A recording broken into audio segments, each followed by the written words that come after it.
Hi പേരെ വെച്ചോ എല്ലാ മക്കളും അടിപൊളിയല്ലേ? വളരെ വേഗത്തിൽ 4 മാർക്ക് നമുക്ക് നേടാം. ഏറ്റവും ഇമ്പോർട്ടന്റ് ആയിട്ട് ഈ വരുന്ന മിഡ് ടേം എക്സാമിൽ നമ്മളോട് ചോദിക്കുന്ന ഒരു ചോദ്യമാണ്. നമുക്ക് നോക്കാം എന്താണ് ചോദ്യം. പെലെ കാ ജന്മദിൻ സമാരോഹ സെ സംബന്ധിത ഏക പോസ്റ്റർ തയ്യാറാക്കാൻ. പെലെയുടെ ജന്മദിനത്തോടനുബന്ധിച്ച് നിങ്ങളോട് ഒരു പോസ്റ്റർ തയ്യാറാക്കാൻ വേണ്ടി പറയണേ. അപ്പൊ പെലെ ഫുട്ബോൾ നമുക്ക് ഇഷ്ടമാണ്, പെലെ നമുക്ക് ഇഷ്ടമാണ് അല്ലെ? അപ്പൊ നമുക്ക് എന്തുകൊണ്ടും വേഗത്തിൽ നമുക്ക് എഴുതാം. അപ്പൊ ഒരു പോസ്റ്റർ തയ്യാറാക്കണമെങ്കിൽ എന്റെ മക്കൾ ഏറ്റവും ഇമ്പോർട്ടന്റ് ആയിട്ട് ഒരു കള്ളി വരക്കണം. മനോഹരമായിട്ടുള്ള ഒരു കള്ളി വരക്കണം. കള്ളി വരക്കാൻ സ്കെയിലും പെൻസിലും വേണം. മാത്രമല്ല കള്ളി വരച്ചതിന് ശേഷം നമ്മൾ ഹെഡിങ് ആയിട്ട് വളരെ ഭംഗിയായിട്ട് നമ്മൾ കൊടുക്കുന്നു ജന്മദിൻ സമാരോഹം എന്ന് നമ്മൾ കൊടുക്കുകയാണ് അല്ലെ? ജന്മദിനാഘോഷം നമ്മൾ പറയാറുണ്ട്. ഞാരുടേതാണ് താഴെ നമ്മളോട് പെലയുടേതാണ് പറഞ്ഞത്, പെല എന്ന് എഴുതുന്നു.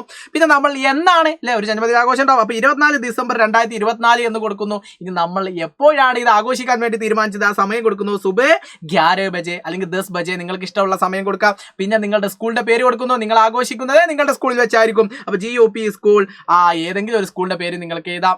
പിന്നെ ഏറ്റവും ഇമ്പോർട്ടന്റ് ആയിട്ട് നമ്മൾ നടത്തുന്ന പരിപാടിക്ക് എല്ലാവരും വരണം. എല്ലാവരെയും ക്ഷണിക്കാൻ വേണ്ടിയിട്ട് നമ്മൾ എന്ത് കൊടുക്കണം? സബ്കാ സ്വാഗത്. ഇത്തരത്തിൽ നമ്മൾ കൊടുത്തു കഴിഞ്ഞാൽ മക്കളെ നിങ്ങളെ കാത്തിരിക്കുന്നത് ഈ വരുന്ന നമ്മുടെ പരീക്ഷയിൽ കാത്തിരിക്കുന്നത് 4 മാർക്കാണ്. സിമ്പിൾ ആയിട്ട് നമുക്ക് എന്ത് ചെയ്യാൻ പറ്റും? ഇത്തരത്തിൽ 4 മാർക്ക് നേടാൻ വേണ്ടിയിട്ട് സാധിക്കും. അപ്പോൾ എല്ലാ മക്കളും എന്ത് ചെയ്യുക? അടിപൊളിയായിട്ട് പോസ്റ്റർ പഠിച്ചിരിക്കുക. 100% നമുക്ക് വരുന്ന ഒരു ചോദ്യമാണ്. അപ്പൊ എല്ലാ മക്കൾക്കും നന്ദി. അഗല ക്ലാസ് സർഫിർ മിലേഗ. ബൈ.